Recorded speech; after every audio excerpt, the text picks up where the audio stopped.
नमस्कार, मी सलाम करतो मुंबईकरांच्या गणेश भक्तीला, सलाम करतो मुंबईकरांच्या स्पिरिटला। तुम्ही जर का लालबागचा गणपती आणि त्याची जी गर्दी होती याचा जर का ब्लॉग बघितला नसेल तर अवश्य बघा आणि त्याच्याबद्दलचा अभिप्राय देखील आठवणीने नोंदवा आपला अभिप्राय। कारण जे स्पिरिट होतं, कारण काल आम्ही परेल रेल्वे स्टेशनवर उभे असताना जी रेल्वेमध्ये चढण्याची जी गर्दी होती आणि काहीही करून प्रत्येकाला गणपतीचं दर्शन घेण्यासाठी जायचं होतं, हे सगळं इतकं विलक्षण होतं की बघणाऱ्यांनी बघत राहावं। आणि नक्की ओढ कसली आहे, कारण तिथे गेल्यानंतर तुम्हाला दर्शन मिळणार आहे की नाही मिळणार याची कुठली शाश्वती नसताना मुंबईकर किंवा महाराष्ट्राच्या कानाकोपऱ्यातून गणेश भक्त येतात आणि त्या ठिकाणी जाऊन गणपतीचं दर्शन घेण्याचा प्रयत्न करतात। त्यातलेच आम्ही पण होतो। अनुभव शेअर करायचा झाला तर असं होतं की लाईन कुठून सुरू होते हेच माहिती नाही। मुखदर्शन असेल किंवा चरण दर्शन असेल, या सगळ्या दर्शनासाठी लाईन कुठून सुरू होते हेच माहिती नव्हतं, कारण रात्रीचे 2 वाजून गेलेले होते आणि आम्ही ते शोधण्याचा प्रयत्न करत होतो। आणि त्या भागामध्ये अनेक गणपती असे आहेत की जे फार मोठे गणपती आहेत, नावाजलेले गणपती आहेत। तर प्रत्येक गणपतीच्या ठिकाणी जाऊन त्या ठिकाणी बाहेरून का होईना नमस्कार करण्याचा ते म्हणजे काय म्हणू शकतो, ते नशीब आमच्या नशिबात नव्हतं। म्हणजे मुखदर्शन किंवा चरण दर्शन हे नशिबात नसलं तरी त्या ठिकाणी जाऊन जो भक्तीचा महापूर लोटलेला होता त्या महापुराचा एक भाग होण्याचं नशीब आम्हाला लाभलं, यासाठी खरोखर परमेश्वराचे आभार। काही गोष्टी प्रकर्षाने गणपतीला सांगायच्यात, त्यातली एकच गोष्ट महत्वाची अशी आहे की मागच्या काही काळामध्ये जे महिलांवरचे अत्याचार वाढलेले आहेत ते काही करून गणपती गजानना कमी कर, ही एक सामाजिक अशी प्रार्थना करतोय। वैयक्तिक काही मागत नाहीये, पण हे बाकी नक्की कर, कारण प्रत्येकाच्या घरामध्ये आया बहिणी आहेत, प्रत्येकाच्या जीवाला हुरहुर लागलेली असते। त्याच्यामुळे हे एवढ्या भक्तजनांचं गणपती बाप्पाच्या म्हणजे त्याला नक्की ऐकू येईल आपली साथ आणि येत्या काळामध्ये कुठल्याही प्रकारे कुठे अत्याचार झालेले ऐकायला येणार नाहीत। त्याचबरोबर तरुणांनी किंवा हा जो संपूर्ण पुरुष वर्ग आहे यांनी आपले कान, नाक, डोळे, पंचेंद्रिय जागृत ठेवून आपल्या अवतीभोवती असणाऱ्या माया माऊलींचा जागता पहारा करायचा आहे, त्यांच्यासाठी सदैव भावासारखं उभं राहायचं।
काय करताय?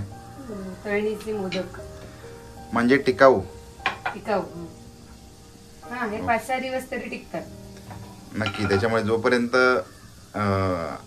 म्हणजे गणपतीच्या दिवशी केलेले अनंत चतुर्दशीपर्यंत तुम्ही खाऊ शकता असं म्हणू का? हा, 6-7 दिवस तर कुठेच नाही गेले। ओके, पण म्हणजे गणपती आता ओल्या नारळाचे करते म्हणून ते 5-6 दिवस। अदरवाईज आपण खिरापत करतो म्हणजे सुक्या नारळाचे, ते 15-20 दिवस पण टिकतात। बरोबर। म्हणजे थोडक्यात असंच नाही, ज्या दिवशी गणपती बसतात त्या दिवशी जर का तुम्ही केलेत तर ते अनंत चतुर्दशी पर्यंत तुम्ही खाऊ शकता, असे इतके टिकाऊ मोदक आहेत। किंवा हे जे ओल्या नारळाचे ज्याला म्हणतो ते आपण, ते जास्त छान लागतात ओल्या नारळाचे, म्हणून ओल्या नारळाचे केले। इकडे सारण आहे मला वाटतं।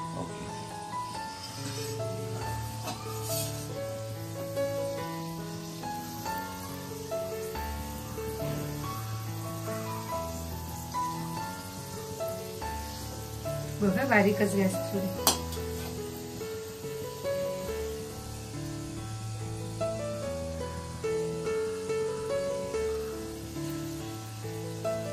म्हणजे नारळ किंवा मोदक जर म्हणायचं झालं तर मोदक हा तुमच्या नारळाशिवाय आणि गुळाशिवाय होतच नाही असा हा पदार्थ. आणि वेगवेगळ्या प्रकारे मोदक केले जातात, ड्रायफ्रूट पासून. म्हणजे आता नानाविध प्रकारचे मोदक आले, कोणी आमरस घालतंय, कोणी काय घालतंय. पण जे आपलं बेसिक मोदक ज्याला आपण म्हणतो नारळ आणि खोबऱ्याचा मोदक, त्याला दुसऱ्या कुठल्याही गोष्टीचा पर्याय होऊ शकत नाही असं मला वाटतं आहे ना. आणि अनेक गृहिणींमध्ये आज मी करते म्हणजे आमच्या एका फ्रेंडकडे गणपती असतात आणि उद्या आम्ही सगळेजण मिळून जमून तिथे महाआरती करणार आहे. ओके. आणि त्यासाठी मग आपल्याकडून प्रसाद म्हणून मी बरोबर टिकाऊ मोदक करते. धन्यवाद धन्यवाद. तर ठीक आहे, हे मोदकांची रेसिपी तर चालू राहील. सगळे मोदक तळून झाले की त्याच्यानंतर तुम्हाला झकासमध्ये दाखवतो, चव कशी आहे ते पण सांगतो. त्याचबरोबर पनवेलचे जे काही गणपती आहेत, म्हणजे पनवेलमध्ये सुद्धा सुप्रसिद्ध खूप मोठे मोठे गणपती आहेत. हे गणपती पण आपण बघायला जाणार आहोत. प्रयत्न असा असेल की जास्तीत जास्त गणपती आपण दर्शन घेऊया. नमस्कार मंडळी. आपल्या सगळ्यांकडे सगळं काही आहे पण वेळ नाही. त्याच्यामुळे 2-3 दिवसामध्ये अनंत चतुर्दशी आणि बाप्पांचं विसर्जन, त्याच्यामुळे सार्वजनिक गणपती पनवेल शहरातले बघायचे राहिलेले आहेत. तर आम्ही तिकडेच आलोय. पटकन उशीरही झालाय, पण जेवढं शक्य होईल तेवढं आपल्यासाठी नक्की दाखवणार आहोत. तर स्टे ट्यून. चला जाऊया. नायक गणांचा गुणातीत गुणमय तू गुरु ज्ञानदाता, विश्वाचा पालक तू नायक गणांचा गुणातीत गुणमय तू गुरु ज्ञानदाता.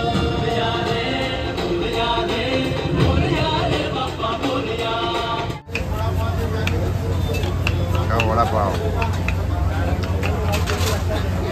खाने वाले तो है ही.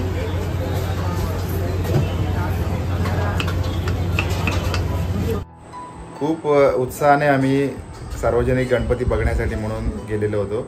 अक्षरशः कालचा मला क्षीण होता, कारण लालबाग परळ हा सगळा दौरा करून आलेलो होतो. तरी पण म्हटलं संध्याकाळी थोडंसं जाऊया, पण हिरमोळ केला तो पावसाने आहे ना का.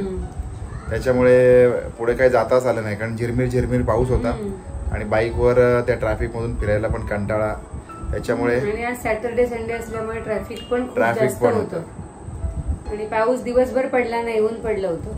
त्यामुळे संध्याकाळी पाऊस, त्याच्यामुळे अक्षरशः हिरमूड झालेला आहे. त्याच्यामुळे काय वडापाव बिडापाव थोडासा एन्जॉय केला, घरी आलेलो आहे. संपूर्ण व्हिडिओ कसा वाटला, स्पेशली लालबागचा राजा आणि तो परिसर याचा व्हिडिओ स्पेशल केलेला होता, त्याच्याबद्दलचं पण मत आपलं जरूर कळवा. त्याच्याबरोबर अजून काही सजेशन असेल तरी कळवा. आपल्या प्रेमासाठी आम्ही भुकलेलो आहोत. भेटूया पुन्हा एकदा नवीन व्हिडिओमध्ये. तोपर्यंत काळजी घ्या. Bye bye. Bye bye.